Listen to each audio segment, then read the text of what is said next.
In this video, we are going to discuss steering gear requirement for tanker above 10,000 GRT, as per SOLAS Regulation 29.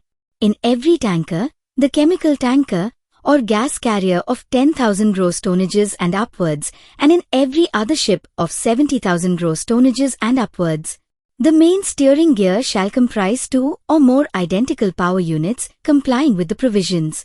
Every tanker, chemical tanker, or gas carrier of 10,000 gross tonnage and upwards shall, subject to paragraph 17, comply with the following. The main steering gear shall be so arranged that in the event of loss of steering capability due to a single failure in any part of one of the power actuating systems of the main steering gear, excluding the tiller, quadrant, or components serving the same purpose, or seizure of the rudder actuators, steering capability shall be regained in not more than 45 seconds after the loss of one power actuating system. Main steering gear requirements as per SOLAS.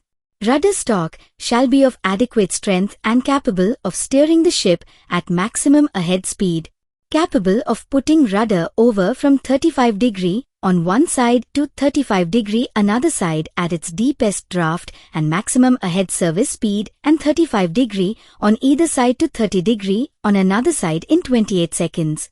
Operated by power and designed so as not to incur damage at maximum astern speed.